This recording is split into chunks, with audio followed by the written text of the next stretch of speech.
Welcome to sports. I'm Sydnie Espro.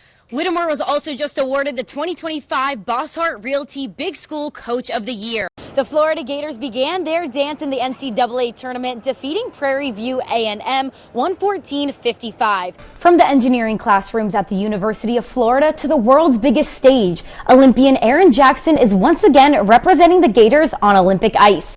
Fans are electric and excited to be back in the swamp for the Orange and Blue game to not only evaluate the players, but also new head coach John Summerall. An hour ago, Ruben Chinyelu announced that he is declaring for the NBA draft while maintaining his college eligibility. Whittemore played football right here at Buchholz and helped lead his team to the state championship in 1990.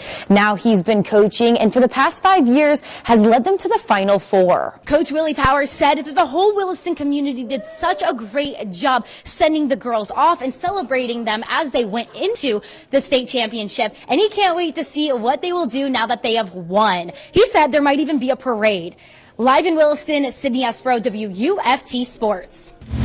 Golf hasn't been a lifelong sport for Jason Adkins Tufts. He only started playing about 3 years ago. Like many beginners, he quickly learned it isn't easy. That's the tricky thing about golf, is you can't expect to be good at something if you do it, once a week, let alone like once a month. Jason enjoys going to Future Country Club, where he can get in reps at any time in any season, with instant feedback to make improvements. Co-founder Trace Ricarian enjoys the different members that make the club unique. I think the coolest thing is so many different types of golfers. So we have players that are really good, we have a ton of beginners. Because while golf looks calm on the surface, those who love it usually enjoy the challenge. The one thing it definitely attracts are people that like to give themselves something really difficult to do. They want to get better at something that is hard. Tyler Ricarian has seen this firsthand. He grew up playing golf and even played for the Gators in the mid-2000s. He now gives lessons at the country club and even helped me work on my swing. Okay. Yes. Ooh, okay. Beautiful finish. Even Olympic athletes find something different in the game. Former Florida Gator and Olympic gold medalist Grant Holloway says golf slows things down in a way his sport never does. I run hurdles, so it's quick. My race is over within 12 to 13 seconds. So, when I get to the golf course or when I get in here, I like to have, that time where it's like, all right, I can put my phone away. For players like Jason and Grant, the goal isn't perfection. It's the challenge of getting a little better every time they play. In Gainesville, Sydnie Espro, WUFT Sports. The defending national champions saw their season and their shot at going back-to-back come to an end after a loss to Iowa. As you can see right here, Iowa is moving on. Florida is not, after they fell 73-72. The Gators jumped out to an early 4-point lead, but Iowa quickly responded. 5 minutes in, the game was tied at 11, and from there, Florida struggled to find any offensive rhythm against the Hawkeyes. The passion from both teams was on full display early when junior Alex Condon got tied up with Iowa's Alvaro Fulgaris. The fight for the ball resulting in a punch, but not to Condon as initially speculated. Both players were hit with technical fouls. We have a double dead ball contact technical foul after the whistle's blown.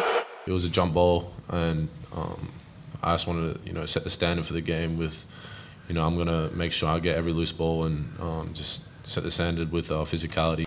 From there, Florida struggled to settle in. Iowa continued to push the Gators and grabbed a double-digit lead. But with just over 7 minutes left, Xavier Lee knocked down a three that sparked some life into the team. And the Gators' revival was on. By halftime, the deficit was cut to 2 points, with the Hawkeyes reeling up 33-31. The battle continued in the second half, but the break did more for Iowa than Florida as the Gators gave up an 8-0 run, pushing the lead to 12. But Florida did not go down without a fight. The Gators chomped back once again to tie the game at 58 and eventually take the lead. But they were not able to keep it. Fulgaris secured the win with his three-pointer, and the Hawkeyes held 73-72 to dethrone the national champions. Head coach Todd Golden said afterwards that in this 67-possession game, the Gators dug themselves into a hole early on. There were a lot of things that we did not do in the other 66 possessions that allowed the game to be in that type of situation where, they could hit a three to walk us off. Florida's early exit marks its first round of 32 loss since 2021 and makes the Gators the fourth 1 seed since 1979 to fall that early in their home state. The Gators finished the season 27-8 overall, 16-2 in SEC play, and as SEC regular season champions. Now, attention turns to what's next for key players like Alex Condon, Thomas Houck, and Ruben Chinyelu. Golden credited his team for their effort and resilience throughout the year. Really proud of my group. I love these guys. They did a great job for us all year. Iowa will now advance to the Sweet 16, somewhere they haven't been since 1999. As for Florida, they will look to the offseason to reset, reload, and get ready for next year. Reporting in Tampa, Sydnie Espro, WUFT Sports. For the third straight year, Brinley Weghorst is bound for the FHSAA Girls Weightlifting Championship. Lifting makes you more confident, and when you're confident, that gives you more strength, I've realized. Her former head coach, Bo Mashburn, saw her potential early on and made a lasting impact on her journey. She was a very gifted lifter when we found her. Weghorst has been benching her own body weight since her freshman year. She is also able to lift more than her body weight over her head, a move known as the clean and jerk. Mashburn says that is unheard of. As a 105-pound girl, she's an ox. Weghorst's mother, Kelly, has had a front row seat to all of her daughter's accomplishments. I saw her, and I mean, she had the most beautiful form. It was like she was made for weightlifting. Weghorst's strength isn't only seen in competition, it's reflected in her mindset. Wherever your head is at is where you're going to end up going. So far, her mindset has helped put her on competition podiums, and her mom could not be prouder. She's just always been my little gift from God.